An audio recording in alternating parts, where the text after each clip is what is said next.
Hey, we're Candace and Summer from the Connected Life Book Club. We are officially starting season 4. Season 4. Season 4 of the Connected Life Book Club. And this is the first weekly podcast discussion. We're switching over from our video podcast that we have been doing for the first 3 seasons to now just audio podcast, mostly because we didn't want to keep putting on makeup every It was week. such a process. We're like, oh, I don't feel good today. Look at my hair. My Let's hair's record so bad. Thursday. I mean, all the time. This is much better.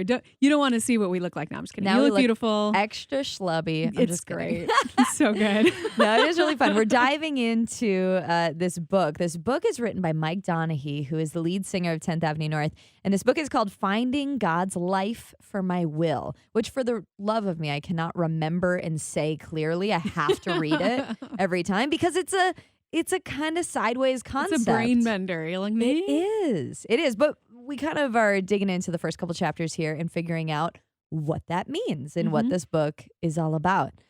So we're going to dive into the questions and see where both Summer and I landed. All right. So we are actually covering each week for this book. It's really broken out cleanly. It's 3 chapters a week. So today is the introduction through chapter 2.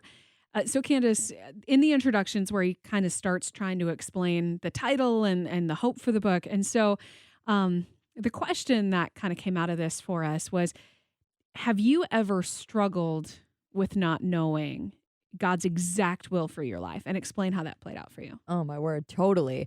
I mean, I think that when I think back to big decisions, I oftentimes leave those big decisions to just kind of whatever works out.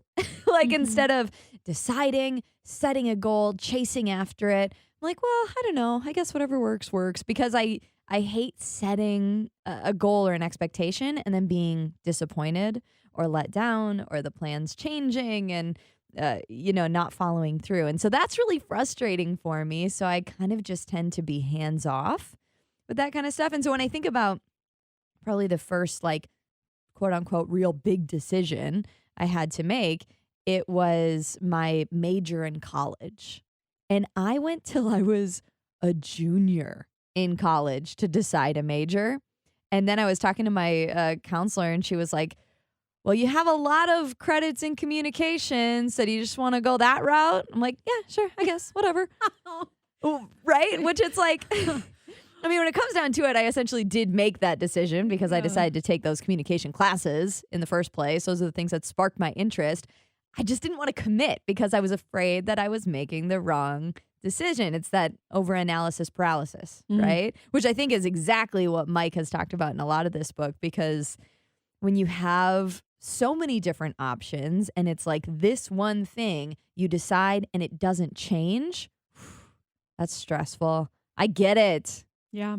So yeah, what do you, I'm the opposite. I am exactly the opposite. And that's my problem. I'm a big dreamer. And so for me, it's almost like a fun puzzle putting together. And when things change, yeah, it stings. But I don't know that it's ever really derailed me. It's almost like a new challenge. Like, okay, fine. That's not where this was going. Well, let's see if I can refigure it out now. God allowed this to happen. So maybe I'm supposed to do this. And I can totally see it. And then the next thing I know, I'm 40 years in the future and I'm living my life according to what I think it's supposed to be now. I'm really bad at that. I'm really bad at assuming I know now where things are going and what I'm supposed to be doing. And so every once in a while, God throws a wrench and makes me take a detour because I'm so sad. And then to where I lose what is God and what is me. And I take there'll be times where I'm like, all right, God, if my life was a blank piece of paper that I can design however I want, this is what I would want it to look like. And when I do that, I basically am guaranteeing it's not going to look anything like that. Oh, yes. Yeah. Okay, that I 100% believe. And that's that expectation thing, right? And so I get afraid of setting those expectations and setting certain goals because I'm like, I actually really do want that to happen. So, if it happens, it happens. And I take more of that hands-off approach, but that's not seeking out the direction that God wants, right? So I think it's really interesting how he's kind of flipping it on its head and finding God's life for my will. And I'm like, okay, I got to kind of wrap my mind around that. So in the first chapter, when he's talking about deciding whether or not he's going to propose to, well, what's now his wife, so he did propose, was the question that we have is, what is your response when you don't have all the answers? So I'm a planner, and so that's where I often look at the pieces that I have, and I paint the picture as full as I can. But if I'm ever in a position where I genuinely don't know, I struggle. And that's where I start filling in the gaps myself. And it's not something I'd like totally recommend for people. Now, looking back, I can usually see where that change in trajectory helped me going forward, but I don't struggle where Mike does in like committing. You know, where he was saying, hey, she was perfect. I knew she'd be great and all of that, but I was just like, oh, but what if? What if someone better comes along later? What if, and I probably had the opposite problem. I mean, I committed to so many doofuses along the way just because I'm like, oh yeah, this is totally it for sure, and it was like, come on, like I needed to be more discerning than I was, to be honest. But yeah, for me, I feel like when I don't have the answers, it becomes like a choose your own adventure, and I do, and then often God will meet me, and I do try to seek him out in that time, but it's usually, okay, so what do I need to do next? And then I'll do something. And it's I don't always give him time to answer. Sometimes I just guess. Right, exactly, because it's so hard discerning when you don't necessarily have the patience. Yeah. Which I totally get. I mean, I think for me, when I don't have all the answers, I tend to slow way down. And so I have more of the moments where God's calling me to jump and I'm like, hold on, we're not ready. And so I have more of those moments. I mean, even growing up, I would say most of my high school friends would say that I was like a commitment-ophobe. Like I was genuinely like, pass. I'm afraid of it, but it comes from that like over discerning or like over processing. And I remember even when I was in school, like kindergarten, first grade, I was such a perfectionist that I skipped recess most days so I could like stay in and work on the worksheets or finish the homework, or even the art classes and things like that. They'd be like, come on, Candace, just finish it up. It's fine. And I'm like, no, I got to get these polka dots right, man. Like, I couldn't totally let go. I had to be perfect. Yeah. And so I've definitely grown into not being a perfectionist anymore. I've grown out of that a little bit, but it's still difficult being able to actually make a decision when I don't have the answers just plainly in front of me. It's so funny how different we are. And I feel like whenever we sit down and like talk about, like I remember being in elementary school, being called up to the front of the class, totally shamed because I had a folder in my desk. It's like your seat work. Like, hey, if you finish something early, work on some of these worksheets. And it was like this. Okay, you can't see it because this is radio or whatever, podcasting. So it's like 2 inches thick, this folder. I couldn't close it. And this was like summer break. We're about to leave. And she's like, this girl right here has got stuff in this folder from October that I just never did. But I struggle with perfectionism in a way too, that if I feel like I'm not doing something well, I just want to move on to the next thing. Oh. And so it doesn't hold me back. It keeps me from following through. So what is do you know your Myers-Briggs? Mm-hmm. What are you? I'm an ENTP. Okay. I'm an ENFP. That's funny. Which is very much like, I remember there was one of those, what is your Disney character charts? Sure. And I was Ariel, and the description was, I'm going to save the world. Ooh, shiny. And it just like, you have these huge dreams and big motivations and aspirations until something else comes along. And then, yeah. So, yeah, I jump too quickly and you don't jump quickly enough. Right. It's fascinating. Oh, it's really funny. So, okay. So chapter 2, this is where Mike was talking about, he was a troublemaker in school, always getting, into some mischief. And his principal, I think he said like 42 times or something like that. He was sent to the principal's office. I think that's the name of the chapter. In 7th grade. Oh, 42 trips to the principal's office. All right. And he was saying that despite that, his principal spoke truth into his life and encouragement. And it was just a message that he always carried with him. So for you, Mm-hmm. Candace, who was a person or when was a moment that changed your direction in life?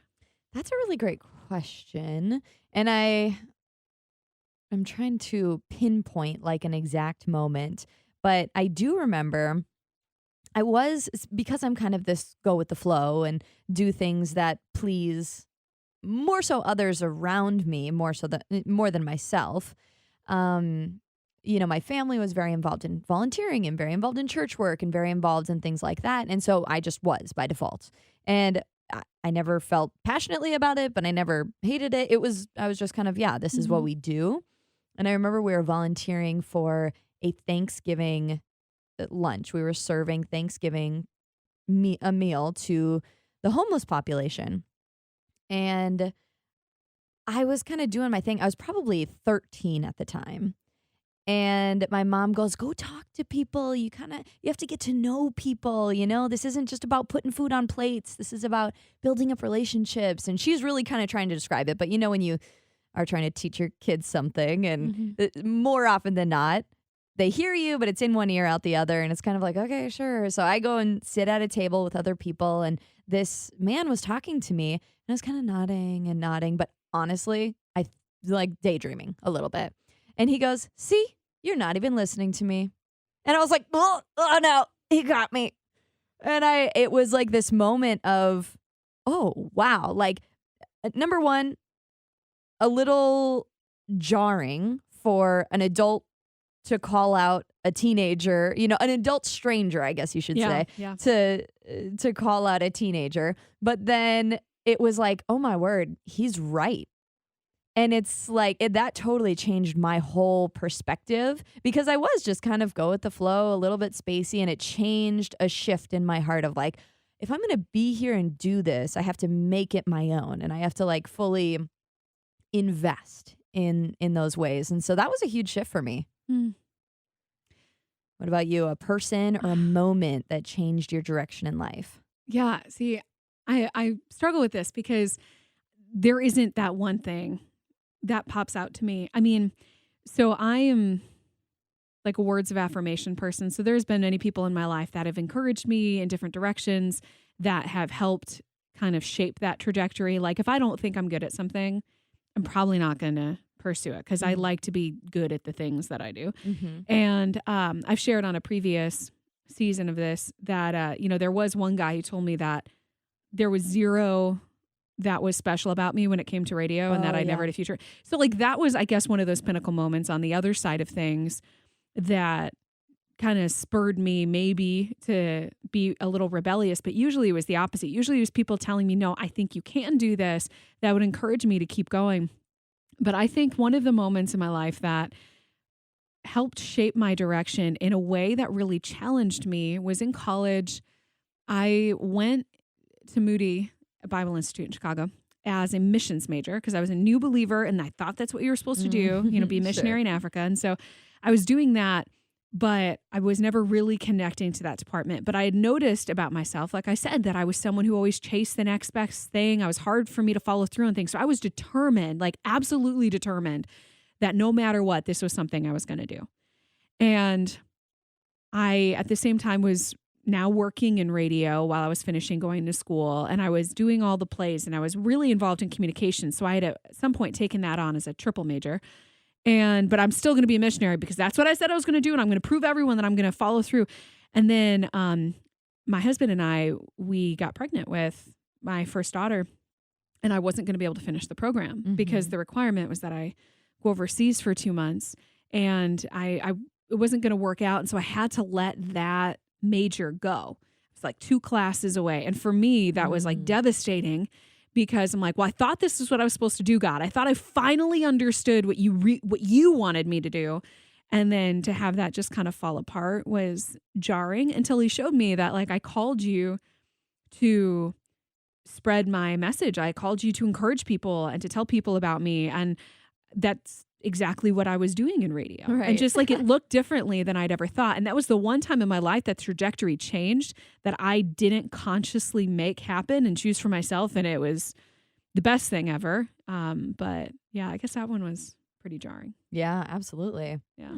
So, is there anything from the reading that caused you to stop and think or challenge your perspective? Beyond the title.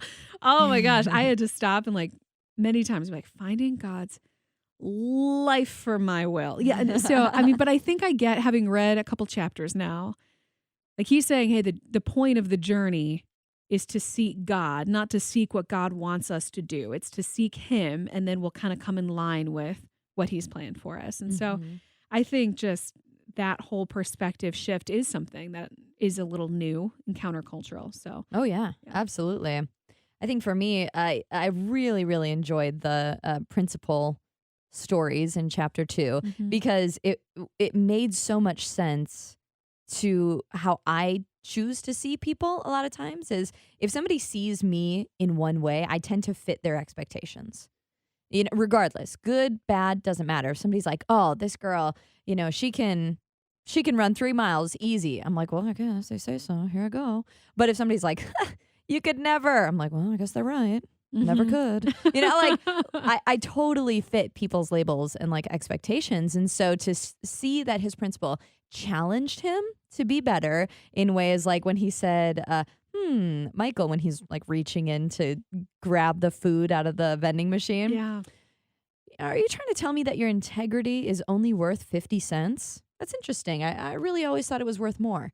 It was this perfect balance of like, I expect great things from you, but the way that you're acting right now is disproving that. And I don't want that to be the case. And I felt like that was just a great lesson in how you should see other people, and just those interactions. And that one really challenged my perspective of, am I just labeling people as soon as I kind of get to know them, of like, well, this is just how that person acts. And then my expectations are causing them to either respond one way or another, or am I giving people a chance to grow? So I thought Mhm. that was really important. I think that's good. I loved the principal in general. I think as a parent, and it's just someone who like even teaches kids in Sunday school, some of which are really challenging. Just that the power that you have to shape someone's future by the words Mhm. that you say in the moment, especially when they're being naughty. I think that was good. Yeah. Yeah. There was so much in this book that I highlighted. And Same. I'm So just many good one-liners. so many good. Like even just the first page of the introduction, he says, our hearts speak, our minds speak, regret screams, old shame shouts, our bodies groan, the spirit whispers. And so I think there are so many things, whether it's our own agendas, our own comforts, our own likes, dislikes, culture, et cetera, that vies for our attention. But to get into that discipline of getting still and quiet and seeking to hear from God and seeking God first is good. And so I'm excited to read his journey. This dude's a character, and I think it's Mhm. just going to be a really fun book in general. Yeah, I think so too. So stay tuned for week 2, where we dive into chapters 3, 4, and 5. If you haven't officially subscribed to our podcast, do so. And you can also connect with us through our Facebook page over at connectedlifebookclub.com. And we hope to get to know you on this journey. Let us know if you have any questions or thoughts when you do join us on Facebook.